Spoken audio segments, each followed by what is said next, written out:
Hello, my name is Heather Rennalls, and I'm a public service clerk and substitute supervisor with Oxford County Library.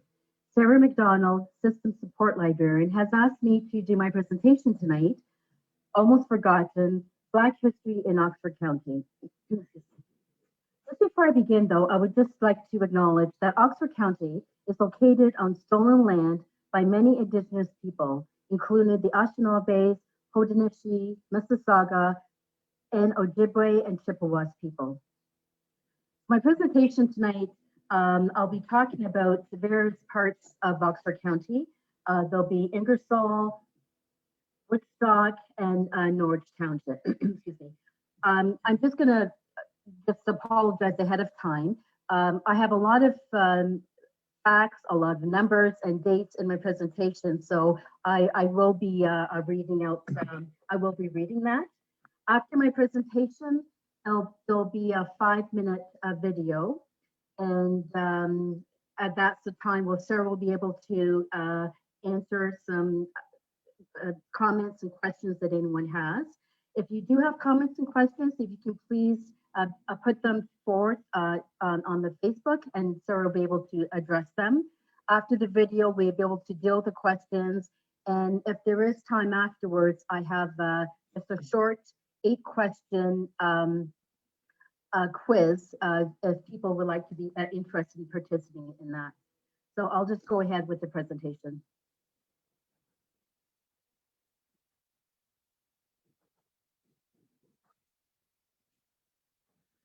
So who would think that this agricultural region in southwestern Ontario had one of the largest Black populations in Ontario besides Chatham? Black people have been part of history in Oxford County for quite some time. However, in order to understand how and why Blacks came here, we must understand Canadian history.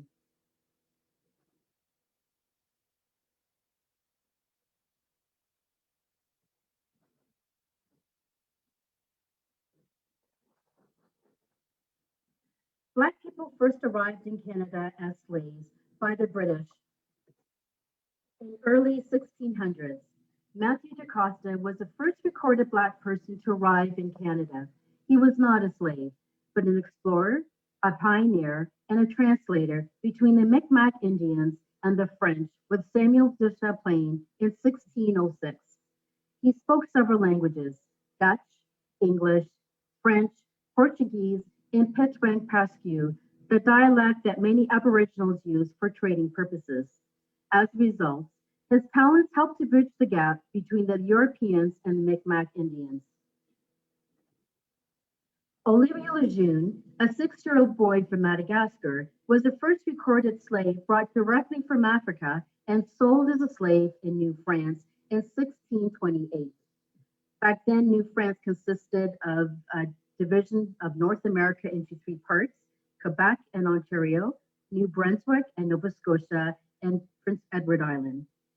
In 1791, the former province of Quebec was further divided into 2 territories: Upper Canada, Ontario, and Lower Canada, Quebec. When Kirk left in 1629, Olivia was sold to a Canadian. He was baptized in 1633 and given the last name of one of his owners, who was a priest. Lejeune died in 1654. In 1685, the Code Noir, or Black Code, became law, which provided guidelines on the sale of slaves, their religious instructions, training, and disposition of their offspring. Although referred to as servants rather than slaves, both Indians and Blacks were deemed to be property by their masters and were sold. French settlers preferred Indian slaves, or Pawnees, while English settlers chose and bought Black slaves. The slave population increased rapidly in Canada. After 1783, when the United Emperor Loyalists migrated from the United States into Canada after the Revolutionary War from 1775 to 1783, about 40,000 Loyalists found refuge in the British provinces of Nova Scotia and Quebec, and later made their ways to other areas like Kingston, York, Toronto, Newark, Niagara-on-the-Lake, and Amherstburg. Along with these early loyalists were Black soldiers who volunteered to serve with the British forces during the war. However, aside from Black loyalists, some loyalists brought over slaves to Canada who would later see an end to slavery. In 1791, the province of Upper Canada, Ontario, was established. The first lieutenant governor of Upper Canada was John Graves Simcoe, who, on June 19, 1793, passed the Anti-Slavery Act, which prohibited the import of slaves into Upper Canada. This act faced great opposition, and to Simcoe's regret, it did not free slaves. However, once passed, Upper Canada became the only British colony to legislate for abolition of slavery. This bill prohibited further entry of slaves into the province. Slaves already living in Upper Canada remained slaves for life. Their children, born after 1793, could be free at the age of 25, and their children would be free at birth. It would take another 41 years to abolish slavery throughout Canada. On August 1st, 1834, the British Imperial Act emancipated about 781,000 slaves throughout British North America. Following emancipation, a slow exodus of Black people began from the United States into Canada. Meanwhile, in the South to our American neighbors, by the middle of the 19th century, the issue of slavery had crossed a deep division between North and South. Slavery was an important part of the Southern way of life, and slave labor was a significant aspect of the slave state's economy. Northerners opposed slavery, yet were concerned that the political, economic, and ideological conflict with the South over slavery could threaten a civil war between the two sides. The conflict intensified over the issue of fugitive or escaped slaves. Because slaves were treated as property in the South, slave owners felt it was their right to seek out and recapture slaves who had escaped to free northern states. Northerners tended to view this practice as kidnapping. The situation for slaves worsened with the passing of the Fugitive Sleep Act of 1793, which prohibited the rights of slave owners for retrieving their property, runaway slaves. This act allowed slave hunters to capture an escaped slave in any territory or state and were required only to confirm orally before a state or federal judge that the person was a runaway. The captive was not entitled to a trial by jury, and the judge's decision was final. A person hiding an escaped slave could be fined $500, an expensive penalty in those days. The law was opposed in many northern states. Southerners were outraged that escaping slaves received assistance for so many sources, and they lived and worked as free northern states and in Canada.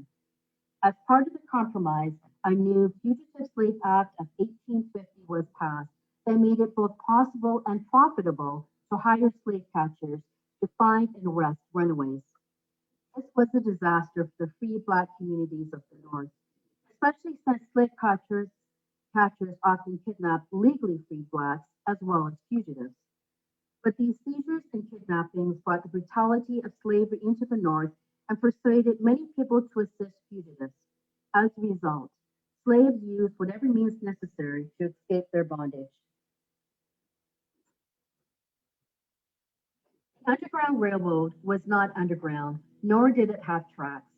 Rather, it was a movement that began by Quakers in the 1780s to help slaves escape their bondage in the United States, to freedom in the free northern states, or to Canada by following the North Star. Acting as conductors, Quakers, free Blacks, sympathetic whites, Native Americans, German farmers, other slaves, and various religious groups fed, clothed, and hid escaping slaves from one point to another until freedom was reached. With the advent of the steam railway, terms like the Underground Railroad were used as code words. The train was also called Liberty Line, Freedom Train, or the Gospel Train. Other code words used for the Underground Railroad included cargo, one or more fugitives or runaway slaves, conductor, a person who guided slaves on their journey to freedom, Heaven, Canada; Moses, Harriet Tubman; The Promised Land, Canada or the North; Station, a safe hiding place for fugitives along the way; and Terminal, a stop like a town or city on the Underground Railroad. The president of the Underground Railroad was a Quaker named Levi Coffin. His home in Newport, Indiana, and later in Cincinnati, Ohio, was known as the Grand Central Station. Through their work in the anti-slavery movement, Levi and his wife Catherine helped thousands of runaway slaves. During a visit to Canada in 1844, Levi visited many people whom he helped escape.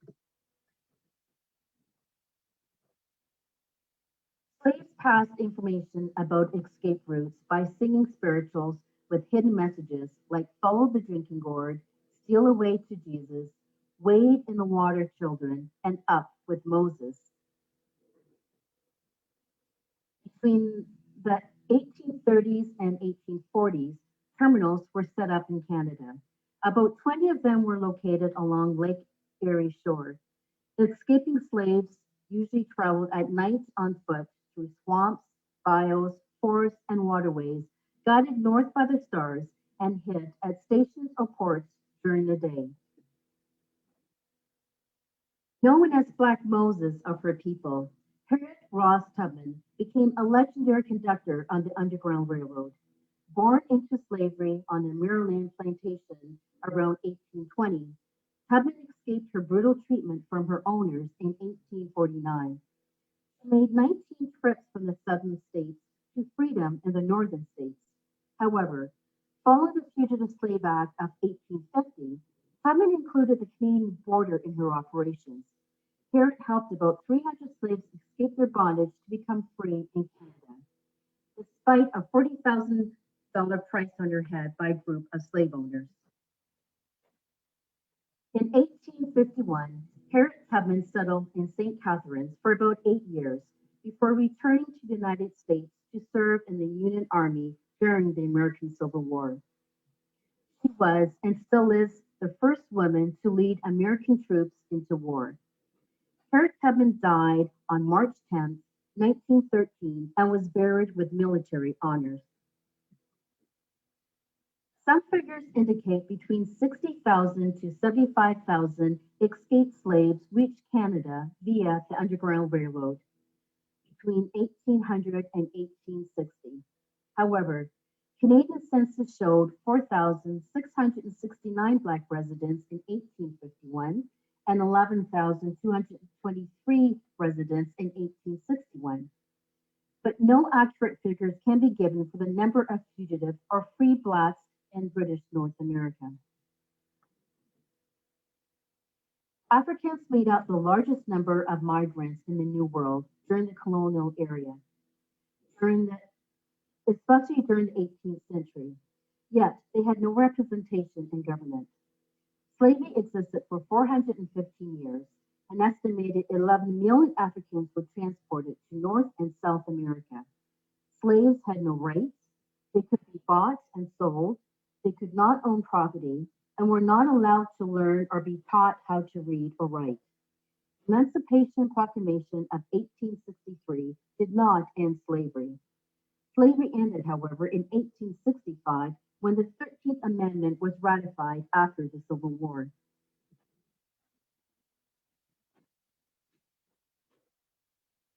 During the 1800s, many Black people made their way to Oxford County.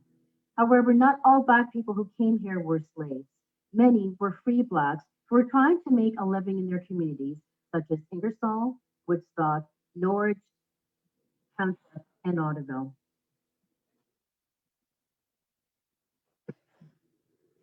Ingersoll, located in the heart of southwestern Ontario in Oxford County, was incorporated on January 1st, 1852.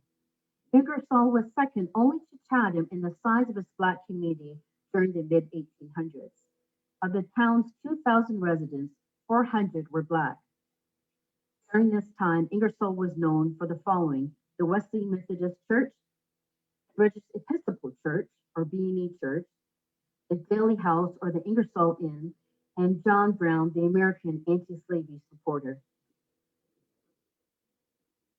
The former Wesley Methodist Church, built in 1854 on Oxford Street in Ingersoll by former slaves, was the most northerly terminus for the Underground Railroad for southwestern Ontario.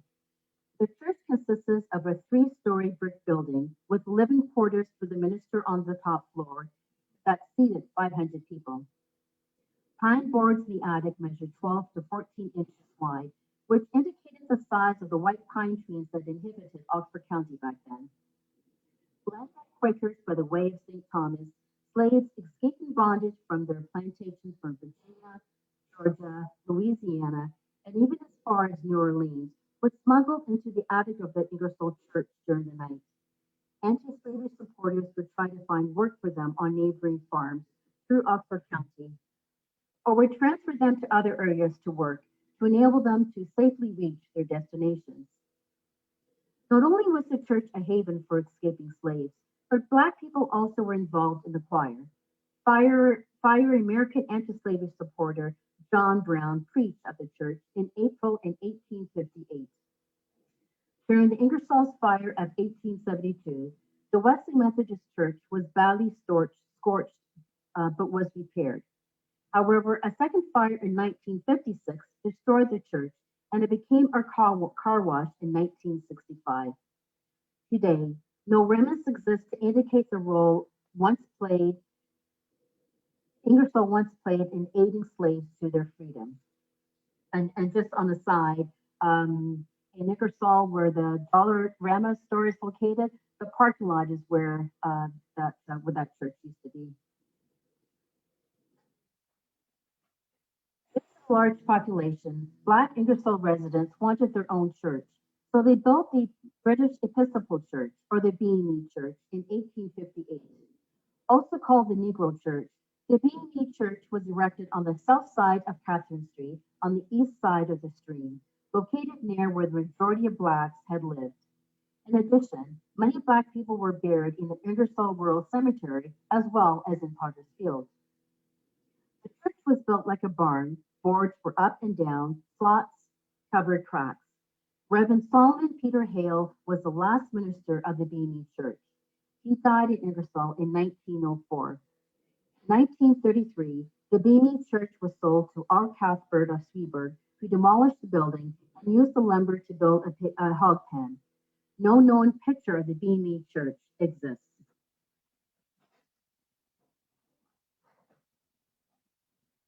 The Deli House was also associated to the Underground Railroad. Located at the corners of King Street West and Oxford Street, legend had it that a tunnel joined the Wesley Methodist Church to the inn. Escaping slaves holding out in the church could be brought out through the Deli House by this tunnel. However, when the Deli House was demolished in 1994, no traces of a tunnel could be found. Over the years, the Deli House became known as the Ingersoll Inn, and it changed many owners' times, and many notable personages had stayed there, such as Sir John A. Macdonald and Sir Wilfrid Laurier. Unbeknownst to most Canadians, Canada played a significant role in Harper's Ferry massacre in Virginia in October in 1859. John Brown, the American anti-slavery supporter, toured Chatham and Ingersoll on the premise of drumming up money and men to free slaves in the South. However, the fiery American was evasive on his true intentions. 100 years after these events, documents revealed that Brown had planned the raid on Harper's Ferry for over a year. Brown knew there were large Black populations in both Chatham and Ingersoll, and he traveled there by the Great Western Railroad. On April 15, 1858, John Brown scheduled a meeting with Harriet Tubman at the Deli House. However, Harriet did not appear. The following day, Brown wrote a letter to his wife and children dated in Ingersoll, Canada West, on April 16, 1858. Brown mentioned this letter in his 1891 book, Life and Letters of John Brown, Liberator of Kansas and Martyr of Virginia. While in Ingersoll, Brown was given 5 prospective names of Ingersoll men for his Army of Liberation. These names included Irv Hughes, Charles Hall, Joshua Bailey, Peter Templeton, Willie Bailey, and John Thompson. Whether any of these men participated in Harper's Ferry is not known. On October 16, 1859, John Brown became headline news. In an attempt to establish a stronghold for escaped slaves, Brown led a raid against the government arsenal at Harper's Ferry, West Virginia. John Brown was hanged for treason on December 2nd, 1859. This sparked a fuse to cause the American Civil War 16 months later. Despite Ingersoll's quest to bring escaping slaves to the flourishing village, resentment towards blacks brewed. The late Ingersoll journalist Stanley J. Smith cited, "It was as if Ingersoll wanted to get the blacks here for freedom, but once they got them here, they didn't treat them well. As a result, being mistreated and lack of employment, many blacks that resided in Ingersoll moved to other surrounding areas like Dresden, Hamilton, Toronto, and St. Catharines. Prior to the outbreak of the American Civil War in 1861, many blacks returned to the United States to fight the Union side for their freedom. At the conclusion of the war in 1865, many blacks left Canada for the United States to find lost family members and be reunited with friends who were now free and to taste life as free people in their homeland. In 1888, the British Episcopal Church, also known as Park Row Community Chapel and Hawkins Chapel, named after the Right Reverend Walter Hawkins, was the first minister, was built on Park Row in Woodstock. Now a residential house, there was a plaque citing its historical significance. The church was once the center for blacks in Woodstock until it was permanently closed in 1986. Woodstock was also home to the famous town crier, George Washington Jones, who became immortalized in August 2004 after a walkway was named in his honor and a song in 1994. He arrived in Woodstock in 1925 and employed himself as Woodstock's first town crier until 1951. Dressed in a silk top hat, swallow-tailed top coat, bedecked in various medals, badges, flags, sandwich board, and a megaphone, George Garvey paraded up and down Dundas Street, advertising hockey and baseball games, local events like dances, the Lions Carnival, Woodstock Fair, and the Rotary Bingo. Norwich Township was another early settlement in Oxford County, where blacks settled as early as 1829. The reason for settlement here can be attributed to the Norwich Quaker, Frederick Stouffer. The Quakers assisted blacks in Cincinnati by arranging settlement in Canada, as Stouffer was the land agent for the Wilberforce settlement. Many of the settlers were free, mainly from the New York State, who had means to purchase property. Were also pioneers who helped clear the land, built the sawmills, the schools, the churches, and developed the communities enjoyed by immigrants of every race and color. For example, the first registration of land ownership by black settlers was Samuel Jones, who purchased Lot 16, Section 7, in 1833. In 1842, SS number 18 was a log cabin school 15 feet by 20 feet and was well equipped. The school was entirely attended by black students. Records indicate that in 1853, 41 students were on the roll. An example of how affluent some of these black families were in this area is illustrated through a photo album kept by the Williams family. Robert Williams settled his family on a small farm located on Lot 6, Concession 7 in Milldale, Ontario, just outside Norwich. He and his wife, Harriet, had 9 children. 4 were born there. As members of the Milldale United Church, Robert and Harriet are buried in the Milldale Cemetery. During the 1850s, Norwich Township was split into 2, North and South Norwich. The schools were rearranged, and SS number 18 school disappeared. Audubon was yet another important area in Black history in Oxford County. Land was purchased here in 1856. 5 years later, black slaves built a church and named it the African Methodist Episcopal Church. The name was later changed to the British Episcopal Church. Although no pictures exist, the church was described as a white frame structure that was debt-free by 1864. Until the early 1900s, large camp meetings called bush meetings were held at the church. Many people, both black and white, would attend, traveling from as far away as Tillsonburg, Brantford, and even Windsor. A black preacher from Woodstock, Reverend Lucas, would sometimes speak at these bush meetings.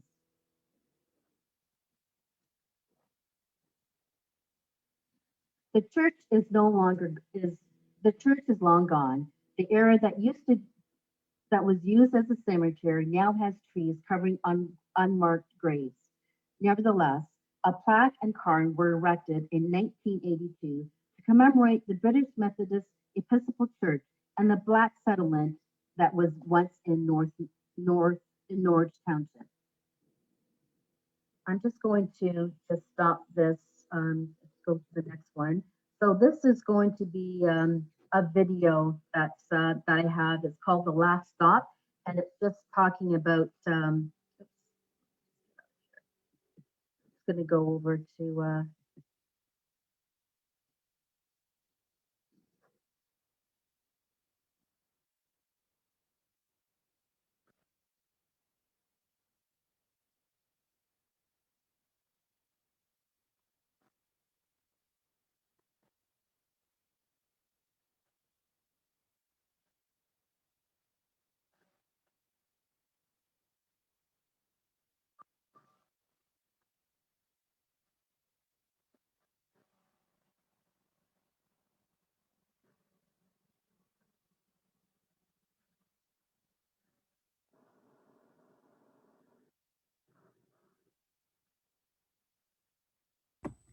Hi, Heather.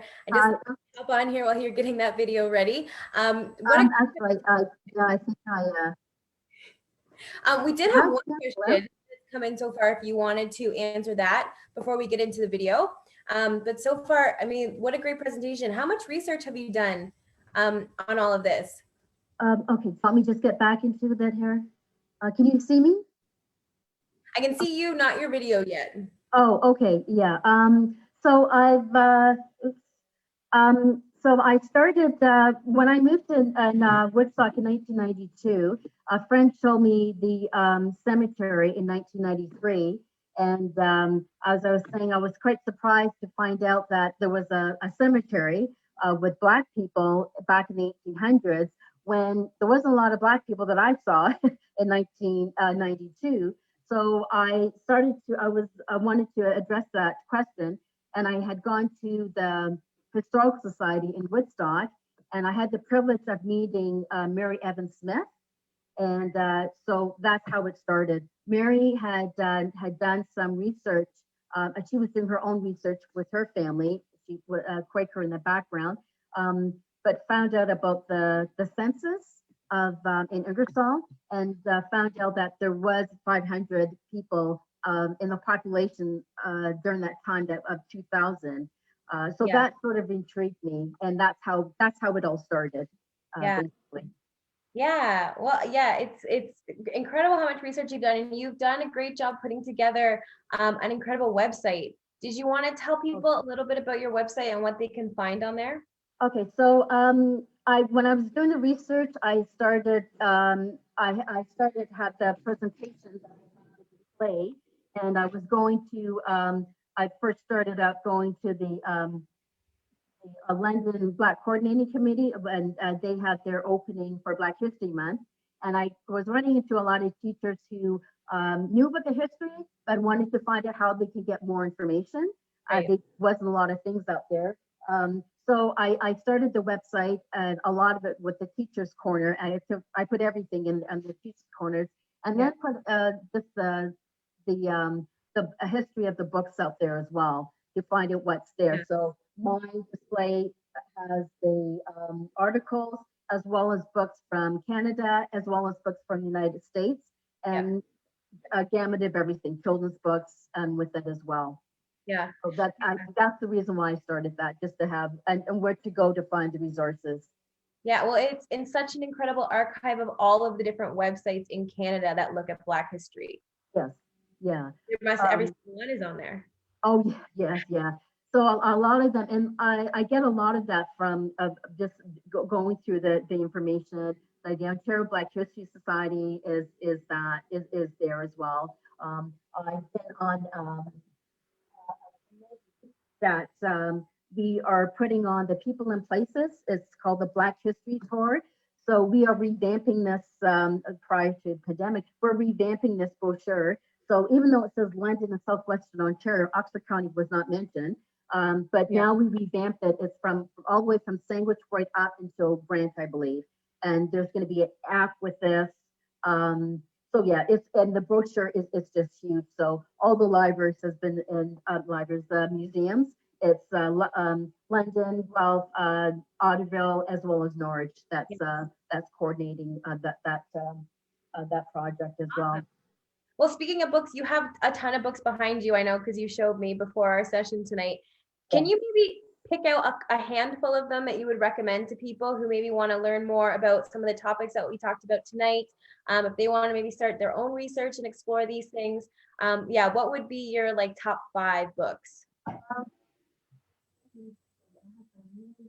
And if you're interested in learning more, make sure you check out our catalog. You can go to our website. It's www.ocl.net.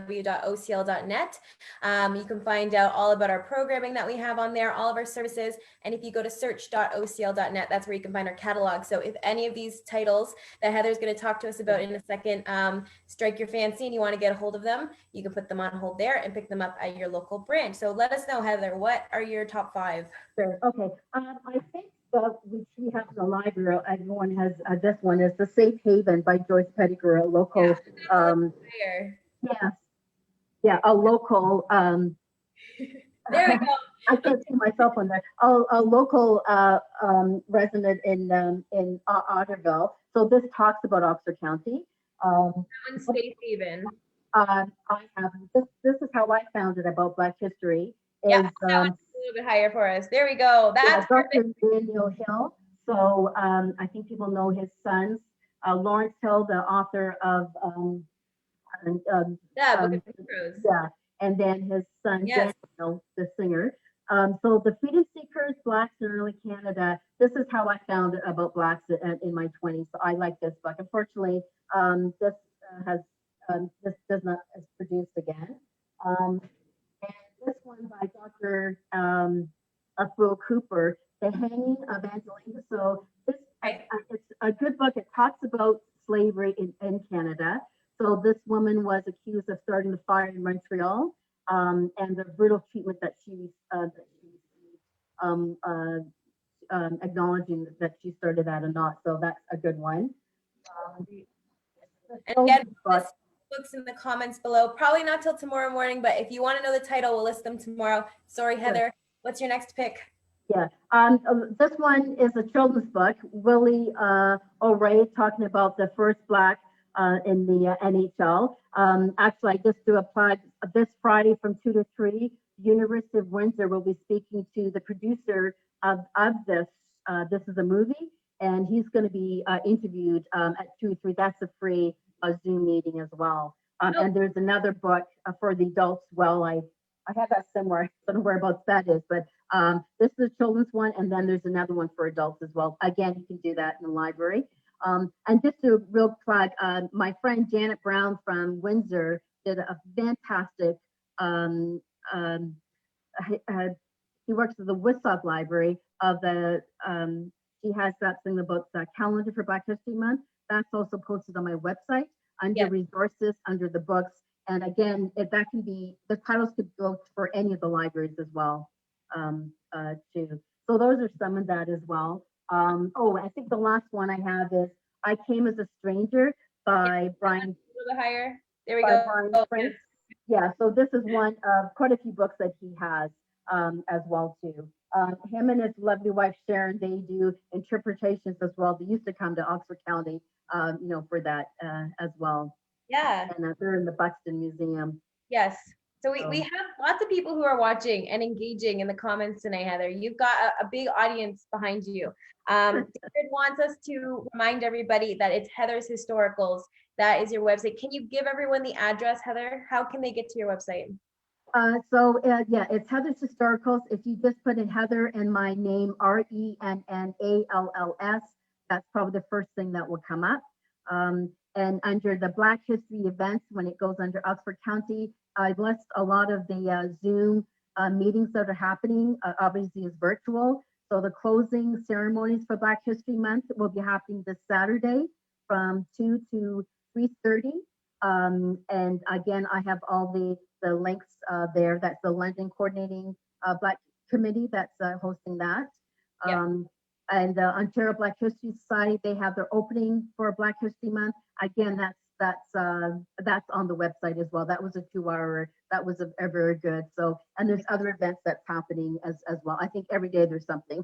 Yeah, great. That's happening So, we'll update the description of this program and we'll add your website link in there too. Maybe somebody in the chat can put it down below. But yeah, just Google Heather's Historicals, Heather Rennalls, and likely you'll stumble upon it. We did have a question from Peg come in during your presentation, and she's wondering where Harriet Tubman is buried. Oh, she is buried. I have to go back into that.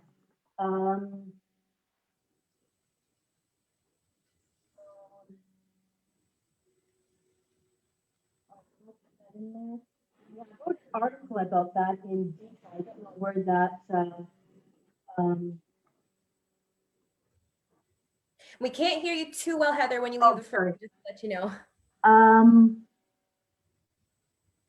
Yeah, I don't have that here. I do. I think I wrote an article about where that was. Oh, actually, yeah, on my link, I wrote an article that appeared in the What's on Woodstock. Oh, yeah. And I think in there, did I put that in? Oh, no, I didn't put that in there. No, it's on my blog. The article was 17 pages and it was edited, but that's in my blog. I went into detail. Harriet Tubman is my hero. I have a pin of her I'm wearing. So I go in detail on that on my blog. So it's on one of the blog posts of where she was buried. Yeah, awesome. Kristen has a comment right now too. She's wondering how her father-in-law can watch this. He doesn't have Facebook. You don't actually need to sign into Facebook to watch this. Just send him the link to our Facebook page, which is facebook.com/Oxford County Library. He can watch there. We'll also post this video on YouTube. So that'll be later, that'll be tomorrow, but people can watch it on Facebook or YouTube as well after the fact. So it'll be on here after today. People can come back and watch it. But yeah, that's been a great presentation tonight, Heather. I will leave the chat open for a couple minutes if anyone has any last minute questions or comments they want to ask to Heather. But her contact information is also available on her website. So if you want to reach out to Heather after this presentation and ask her, I'm sure she would be happy to follow up with you. Heather, is there anything else that you wanted to share with us before we end tonight? Okay.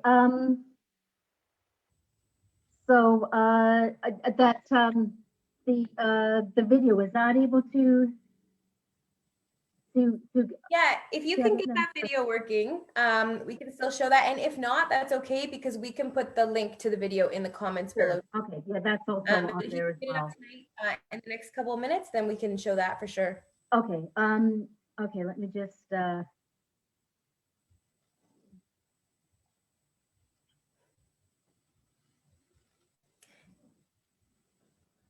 and if not, that's okay. Like I said, we can always put the link to it in the comments below and people can watch it. Yeah. Okay. Let's see if there's any more comments or questions. I don't think I see any more coming in, but thank you again, everybody, for watching. Okay, yeah. How's it going, Heather? Yeah. The joys of the technology from home. I know, yeah, sorry about that. I thought I'd figured it out, but I can't even see the share button. I don't know if I've I think I've got 2 meetings going here, I think. That's okay. How about we pop the link in the comments below? Sure. And yeah, for sure. Everybody watching, you can get it there because it's a YouTube link. Is that right, Heather? Yes, it is. Yeah, and that's listed on one of my pages as well. you know, to do that too. So I have time just to, so yeah, I don't have the video just really just enforces of what, Well, you know, you're what I up, talked cam it about. down a little bit, Heather. We just cut you off, but yeah, there we go. Okay. So yeah, the video just talks about basically of what I just discussed about as well. But I just have just a few questions. It's just 8 questions that I have, Yeah. depending on what I talked about today. So just wondering if I can just quickly go through that one.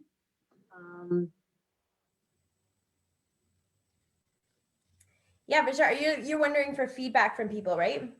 Yes. Yeah. Yeah, it might be best to throw those in the chats. Maybe if you want to Sure. put your questions out. We've got a little bit of a delay with Facebook, so we won't get the comments right away. Okay. But yeah, let people know what feedback you're looking for, and we'll put the questions in the comments below, and then people can give us some feedback that way. So what would you like people to send us feedback on?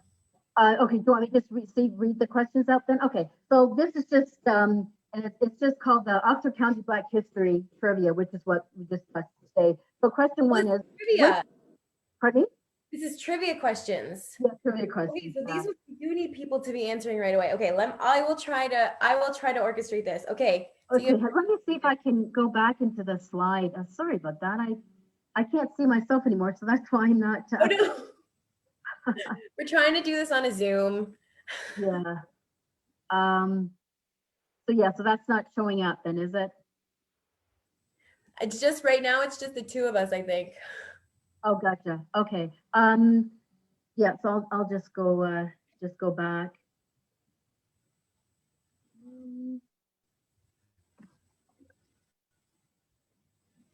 Okay, so which inn in Oxford County was not a terminal for the Underground Railroad, but where American abolitionist John Brown stayed at?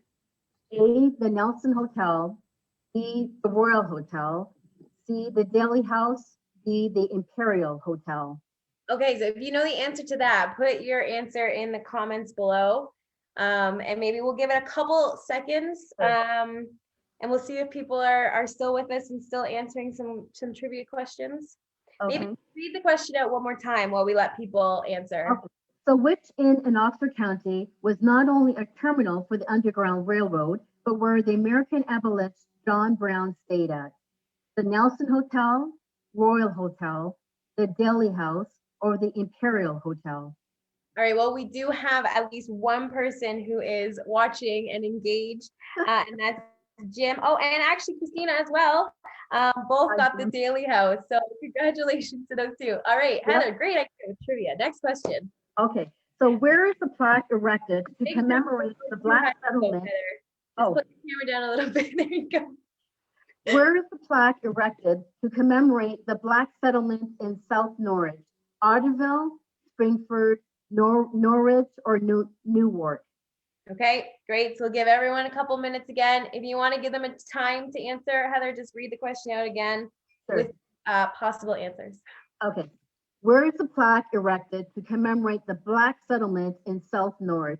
Otterville, Springford, Norwich, or Newark? So the correct answer. Well, I know we got at least one person who got the answer right, which the answer is Otterville. That's correct. Jim said A, but I don't think A was Otterville, was it? A was Otterville, yeah. Oh, it was Otterville. That's just my memory then. You're both right. All right, next question. Okay. 3, only second to that of Chatham, which town in Oxford County had the largest Black community? Norwich, Ingersoll, Tillsonburg, or Otterville? All right, so we'll give everyone a couple. We've got lots of people playing now, Heather. So lots of people are in. They just need a second because I'm delayed. But just read the question one more time. Only second to that of Chatham, which town in Oxford County had the largest Black community? Norwich, Ingersoll, Tillsonburg, or Otterville? All right, so we've got Jim with B, Ingersoll. That's correct. That's correct. And Christina. And Annika's here too playing, and everybody got it right. So everybody was paying attention to your presentation. All right, what's our next question? So the 4th is the African Methodist Episcopal Church was later renamed the British Methodist Episcopal Church of Canada, or the BME Church. Which street was the BME Church located in Woodstock? Banstetter Avenue, Dundas Street, Park Row, or Barwick Street? Okay, all right. We'll give everyone a minute again if you want to read us that one more time with the answers. The African Methodist Episcopal Church was later renamed the British Methodist Episcopal Church of Canada, BME Church. Which street was the BME Church located in Woodstock? Van Sitter Avenue, Dundas Street, Park Row, or Barwick Street? All right, so we've got one person so far that I can see. Annika is guessing Park Row. That's correct. Jim also with C, yes. All right, did you say you have 5 trivia questions? Yeah, number 5, which religious group helped to assist Blacks to settle Knoxville County? Presbyterians, Quakers, Methodists, or Anglicans? We've got lots of people now. Welcome to Louise, who is here now watching. We got lots of people watching. If you want to read that question with the answers one more time, I'm sure we'll have lots of guesses. Okay. Which religious group helped to assist Blacks to settle Knoxville County? Presbyterians, Quakers, Methodists, or Anglicans? All right, we've got Jim with B. Quakers, that's correct. That's right, and Christina's right, Annika's right. Heather, that was what a great way to finish. That was a great. I've got 3 more. Is that okay? Is that quick? Yeah. Okay. Keep playing. Yeah. So just 8. So number 6 is the church was built in 1854, scorched by fire in 1872, repaired, and demolished in 1956 for car wash. Was that the Wesley Methodist Episcopal Church, the African Methodist Episcopal Church, United Church of Canada, or Knox United Church? All right, so we'll give everyone a couple minutes. If you want to read that one more time with the answers, just to remind us. This church was built in 1854, scorched by fire in 1872, repaired, and demolished in 1956 for a car wash. The Wesley Methodist Church, the African Methodist Church, the United Church of Canada, or Knox? All right, Annika guessing the Wesley. That's correct. That's correct. Yep, Christina's right as well. All right, what's the next one? The second last one. SS number 18 was a school attended by Black students in Norwich Township. What year was the school built? 1812, 1831, 1901, or 1928? All right. If you want to give that one to us one more time with the answers. So SS number 18 was a school built, attended by Black students in Norwich Township. What year was the school built? 1812, 1831, 1901, or 1928? All right, let's see if we have any guesses. So far, everybody's been bang on. Okay. Yeah.